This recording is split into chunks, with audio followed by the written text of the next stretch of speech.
Welcome to Kingdom Inspiration News. I am so excited to be able to have a conversation with this amazing woman, Nika Corbett. I just recently connected with her when I had the opportunity to attend the Women Crushing It experience. And what an experience it was. I shared with her the night before I was kind of hesitant about going. And boy, was I glad at the end of that event that I got up Saturday morning and attended. It was such a well put together event, great information, great people, great energy, great atmosphere. It was just a really good event. And so I'm really excited to have her on to talk about that, but to talk about all the things that she is doing. So, welcome to Kingdom Inspiration News, Nika. Thank you so much, Gwen, for having me. I really do appreciate You're welcome. So, tell us just a little bit about who you are. Are you married, kids, that kind of stuff? it. Yes, I am happily married to my husband for 18 years. We have three children, stair steppers. I have a 15, a 14, and a 12-year-old.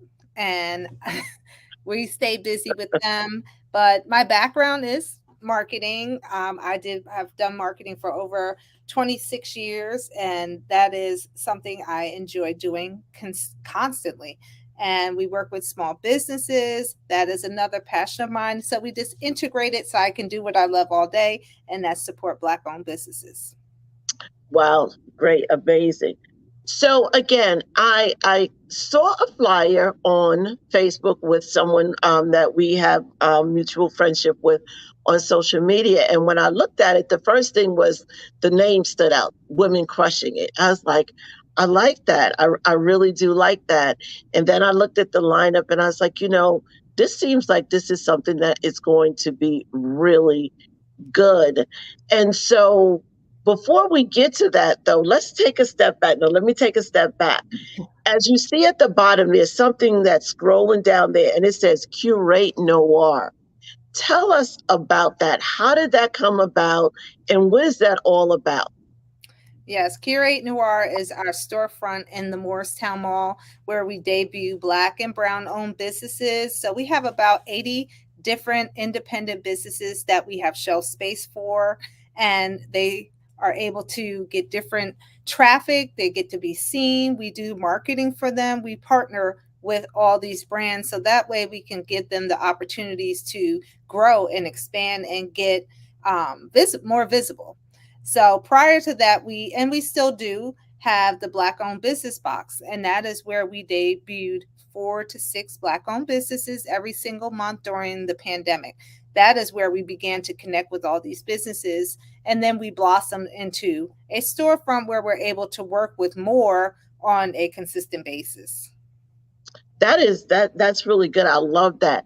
So can anyone put their like what's the process to getting an item in your store? So we actually have an application process that can be gotten off of our website, curatenoir.com.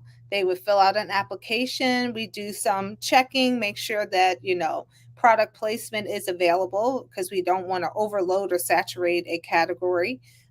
We also want to make sure that people are able to keep up with the demand because if you have a product that is very popular, and you can't keep up, it can be extremely overwhelming. So we do some little checking, some validating, and then from there is the process that our team follows, and then we make some space for you here. Wonderful. So that means that anyone, anywhere could actually be a part of this store and get their products highlighted. Absolutely. Absolutely. So it doesn't matter. We have all categories. We have beauty. We have we have some clothing. We don't do a lot of clothing because unfortunately this space does not give us a dressing room. So we do have a lot t-shirts, sweatshirts, sweatpants, things like that. We have candles, we have art, we have books, we have all different things, foods. So we cover all bases. So we're more like a gift shop. Nice. Okay. And it is located in the Morristown Mall in South Jersey. Mm-hmm. All right. So Now let's talk a little bit about this Women Crushing It experience. How did that come about?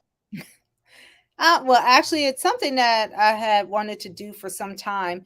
Even back before we opened the store, I had done a blog campaign for Women's History Month, and during that month, I just tapped on all these powerful women that I knew of, heard of, followed, had millions and millions of followers. And we did a blog where every day I debuted a different Black woman in business. And I was just so inspired just to be able to, first get a yes that they would even consider my little business to debut them. And then to be able to hear their stories, read their stories after it was written was very inspiring. And I was like, we're as women, no matter where we are in business, we have crushed something. So why Mm. not educate women who want to crush it, are crushing it, have crushed it? Why not bring us all together and just continue to crush it? Yeah, there are so many women that are in the process, like you said, of crushing it, or trying to position themselves to be able to do it. One of the things that I really enjoyed about your event was that you had vendors there, which was one aspect of the event, Mm-hmm. but you also had speakers that spoke to different issues that we could be presented with as women or just as business owners in general. The other thing I found interesting is that although it was titled Women Crushing It, there were a few men that showed up as well. I thought that was kind of interesting. I was like, okay, can we have anything to ourselves? No. We always have a few good men in the mix, Yes, yes. Listen, I and, guess they, I guess they must have known. Like I know it's saying women crushing it, but there's going to be some good hey, I want in. information. I want in. So yeah, I did chuckle about that. I was like, okay, what are these few Like, what guys you doing here? doing This was supposed to be a women crushing it experience, but I absolutely, know. yes. Yeah. The information was so good. And the keynote speaker was Dr. Cheryl Wood. For those of you who are not familiar with Dr. Cheryl Wood, you will get familiar in this episode because I had the honor and the privilege, and it truly was an honor and a privilege to be able to sit down with her for a few minutes. And she shared some tips and some tools and some information with me, as well as you, the viewing audience. So make sure you stay tuned to listening on her. So not only did I get to interview her, but then I got to hear her as the keynote speaker. And she dropped so many gems, so much in good information. And I'm gonna say it's not like it's not information that we hadn't heard before, but just the way she's able to present it and bring it together to inspire, to empower, to educate you, and to boss you up all at the same time. That was the key. See, she was able to do all of that at one time when she presented. So I know the people in attendance, male and female, because we actually, even some of the vendors that were there were men, were commenting and asking questions and making, statements in reference to what she said. So again, congratulations on a well executed event.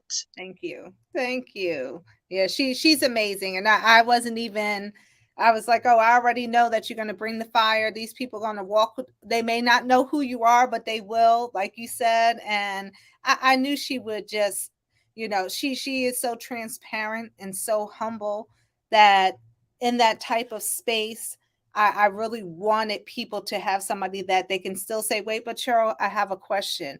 Is it okay if I come over and talk to you? And she would just give you whatever information you want. So, you know, without any Absolutely. hesitation. Absolutely. She was very humble. I had never met her before. I had only seen her, presenting in different on different platforms, and so I didn't really know her, in terms of what her personality was like. And so I was pleasantly surprised at her humility and just her genuineness, and just really, Yes. I really felt a genuine love for people and trying to get them to the next level. Oftentimes when people begin to climb that ladder and move up, they kind of distance themselves and seem Yeah. to be a bit untouchable. And I didn't detect any of that at No, all. I was not at very, all. very pleasantly surprised at, again, just how humble and how amazing she was throughout the whole day. Because like you said, it wasn't just me, it was everyone. She was Yeah. speaking to everyone and was open and was friendly, but it Yeah. also had a lot to do with you, I believe, Nika. Even though I believe that that is who she is, I know that when you're putting together an event, the person who is heading up the event has to have the ability to set the atmosphere even before the people walk in. Oh, well, And thank you. Yeah. you did that. You did that. So I know you've probably done many events. Can you speak to that a little bit about, because oftentimes I notice people just think that it's just simple to put together events. You get a couple of people, you throw them together, they show up, and that's it. As someone who does event planning and has done it for a while, I can tell you it's a lot more to it than that.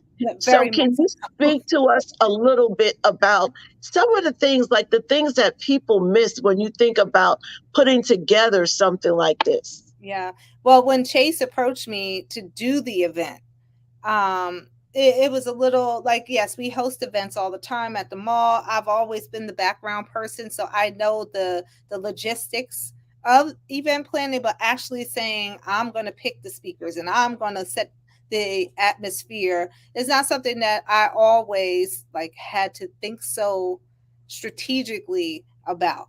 But it, like you said, it requires some time and focus and knowing what you, I always looked at it from what do I want people to walk away with, not necessarily what do I want it to debut on social media. I really wanted, like when we put the resource panel together, it was like, okay, well, you just need to get these powerhouse people, but that's what's going to bring the people. I'm like, honestly, I really rather the panel be so informative where I use those that I know they know what they're talking about. So that way, when those questions come, they can genuinely answer it and give the information. And that's why I picked the people that I did, because I really wanted them to be able to say, okay, I know where you are in business and I can help you there. And it was more like a transgression. So from starting with the trademark with Tony all the way to the end where you're ready to go into a commercial space, you had someone at each step. And that is really what I wanted people to get out of that grouping. I wouldn't say women because there was one good man on there. So, but that panel there in particular. Yes, So absolutely. And again, it was evident that you took your time in the selection, because at the end of it, we were left with so much good information and so many resources, which is key. And, a lot of times we do want to kind of run to the big names and, put them on display. But it's really important, because I heard a statistic recently about, African American women in business, and it wasn't a good statistic. At the beginning it was because, more businesses are being formed by African American women than yeah, any other segment. The absolutely. downfall was that those businesses are not surviving. There we go. There They're you go. not surviving. And so, although we are starting the business, we're crushing it when it comes to that. When it comes to sustainability and being able to leverage and grow our businesses, that's where we're stuck. And so, to be able to have the resources, not the name necessary, the Right. the resources that could actually help to take our businesses, not just as women, but any business, any ethnic background, is key. We have to have the tools to be able to do that. So the Good. other thing that I want to ask you about is, you have a background in marketing. Yes. I can do a little bit in marketing, but that is not my area of, I've not been trained in it. Honestly, as a business owner, so I'm going to be transparent. We talk about having the tips and the tools. So, one of the things that you have to realize as a business owner is that, especially when you're starting new and you may not have all the financing and all the funding that you need, is you got to put in some sweat equity. That is Okay. a fact. You have to put, and sweat equity doesn't necessarily mean sweating, like, doing physical labor. Sometimes it means Yes. researching. It Yes, means going out and researching and learning and effectively understanding how to do something. for So, one sure. of the biggest challenges in a business is marketing. Absolutely. Absolutely. Without it, no one, you'll be your own best kept secret. Right. So, what do you think? Why do you think that there's such a struggle when it comes to marketing? Do you think it's that people feel like, oh, we have social media, so all we have to do is throw our stuff on social media and market? Do you feel that it's not an area people are willing to invest in financially because in order to make money, you do have to invest and spend money? So, what do you think some of the struggles are for business owners as it relates to marketing? I believe it's a caveat of things, but I mean, a lot of I've come across a lot of businesses who feel that I'll say the understanding of what marketing is. Marketing is not just throwing something on social media and say, "Hey, I did the job. I put it out there and everybody's going to flock because they know how fabulous my product is." There's so many different levels of marketing that it doesn't it takes more than just that one hit. What is it? Throw it on the wall and see what sticks. You have to do so much testing and trying, and consistency is key. People will get easily discouraged. They'll start and not see the results because they're not going to come. You have to understand with marketing, we especially, let's take beauty for instance, and black business owners in the beauty industry is extremely competitive. And not only are you competing with other small businesses, but you're competing with the big businesses as well. So you just doing one little thing is not going to penetrate much. Now, some people do luck out and go viral, but that can only last so long, because once that video eventually dies off and everyone's seen it, what you going to do next? Because you're not trying to be in business for a month. You're trying to be in business for years, legacy. So it just requires a lot more than the little things. And I think it's just because people aren't educated, but there's plenty of education out there, and some people just may not, know where to begin, or they've started, or they dabbled, or they tried Facebook ads. I'll say for this event, we only had 6 weeks to do some heavy marketing penetration in, let's say, in an area that is not necessarily where we market. We typically market further, closer to the store is where we do a lot of our marketing. And when we do marketing for our vendors, we can go everywhere, but we had to be very specific in geography, taking into account we're in a city. Everybody may not be able to jump in a car and come. We have to Mhm. take into consideration, we have a short span of time to get in front of this whole new geography of people that know nothing about us. So that required some strategy, that requires some hard work, writing content that's captivating. Content is what they say, content is Content is king, key. and you have to be able to capture somebody's attention quickly. We had to pay thousands of dollars in marketing alone. That was the bulk of the budget, is marketing. And a lot of Mm. people think the bulk of the budget may be decorations, or the bulk of the budget should be, what's in the swag bag. No, the bulk of my budget is in marketing, because I can have the most beautiful setup, decor, location. If there's nobody there, then what was the point? So it requires to also put that money behind it. I'm a strong believer in investing in ads. I mean, we did so well, surprisingly, we got a phone call from Meta saying we want to do a test pilot with you for 3 months, because we're seeing you're doing something different in that ad that campaign drive that we did. They were so impressed, they want to work with us to help us do even better. Wow, that's really good. Well, you know who to go to if you need some marketing. I don't do that anymore. Well, listen, we'll talk like off air. Yes, we'll definitely chat about that a little bit off We'll air. talk about that But another day. yeah, we'll save that for the off air conversation.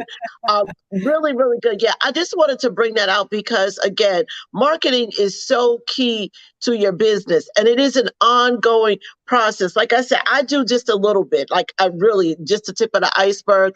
But I've studied, I've learned a few things. I know a few things. So when we started our business, like right towards the end of uh, COVID, the pandemic, as a event venue and entertainment place, it was like a little scary. Like you literally are starting this business when people are still fearful of going out into groups. But we were like, sometimes you just have to take that leap of faith. Yeah, And absolutely. so we were strategic, even the basic thing of having a website.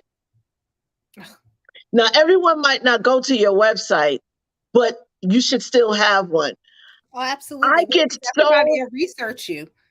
I get so frustrated, and it just happened recently. It's a restaurant, and I wanted to get some details about the restaurant. My husband and I, we love eating out. We're foodies. We travel to eat. So I'm gonna go. I'm gonna research. I'm gonna look up the restaurant. I'm gonna look at the reviews. I want to do all of that. Hmm. No website. No website. So I think if there's some basic things that you should know when it comes to marketing, it listen, Look, please. at least, and if you cannot put a website together, at least have some type of landing page somewhere your customer can land once they find you. I tell people this even when they're vending, and I don't care how new you are, you can put a something out there for people to find you. Let your Facebook page, Instagram page be your website. You don't have to go to Wix and Square and build something big. As long as I can say, how do I find you if I want to reorder? And if you say, oh, here's my phone number, people don't make phone calls anymore. I mean, at least you could do is lead me to your well, look, let's connect on Instagram. What's your handle? And on there you can leave me a message. You can make a phone call. You could do all different things via Instagram if you don't have that time or money to invest in a website. You could do it so many other ways, but you have to have a way. Don't just leave people. I've seen so many customers just get left hanging because people don't have that next step, don't have that landing, don't have that way to connect and reconnect. They just, oh, I love this, but I don't know where she is. She disappeared. I can't find her. Maybe I'll see her at another event. No, then that's not building a business. That's just sampling your product, playing around. Right. And that's the thing. For me, I just have a hard time taking you seriously if you don't even put the energy in to being found. Yeah. If I do a Google search and I'm not finding you, or even if you have Instagram or Facebook and I go and your last post was six Two months years ago, ago, you know, I've again, already lost hope. Like, 6 months ago, eggs was at the regular price. So I know if it's a restaurant, your prices have gone up by at least five to well, seven this is dollars. not So accurate you know, information. right, the information is no longer accurate. So not only do you need to do it, but you need to make sure that the information is There you accurate and it's current. And I gotta admit, I just had to update our website. I was waiting on there and I was like, oh my gosh, I haven't put new pictures on here in like 2 months. And you can get busy, go. but create a Absolutely. calendar, set reminders, just make sure that because we're living in a world where media is how people operate. Period. They go to media, whether it be social media, your website, they're looking at media. And Yes. so you have to use that as a strategy to be able to build and grow leverage and get to the next level. Absolutely. Absolutely. Mm-hmm. So before we close out, I always ask my guests to share some tips, some tools, some inspiration, something to encourage the viewing audience. So, what would you like to leave the viewing audience with? I would just say go out there and crush it no matter where you are in business. You can do something great in business. If you have an idea, take the next step and try. Take the next step and start. You don't have to jump out there big, and please don't sit back and say tomorrow. Oh, I'll do it, because then we're a year later and we've done nothing. So, or reach out to people that you see are doing something. Connect with people. Don't be afraid to ask questions. Hey, I see you're doing something that I've always wanted to do. Do you mind if I ask you a few questions? If people aren't willing to answer your questions for you, at least do some research, follow people, make some effort. I'm a strong believer, faith without works is dead. So I can have all the faith in the world, but I have to do some work. So make sure you do the work. Don't do it scared. Do it scared. I think Cheryl talked about that uh, on Saturday. We just have, if it don't scare you, then you're not dreaming big enough. So yes, it's scary, but it can be done. And little steps are great steps. So go do it. Yes. Little steps lead to big steps, but no steps lead to nowhere. Aware. Nowhere. So yeah, start taking the little steps. Again, thank you for being on, Nika. If you want to get more information about Curate Noir, you can visit www.curatenoir.com for more information. Again, thank you for being on. Thank you.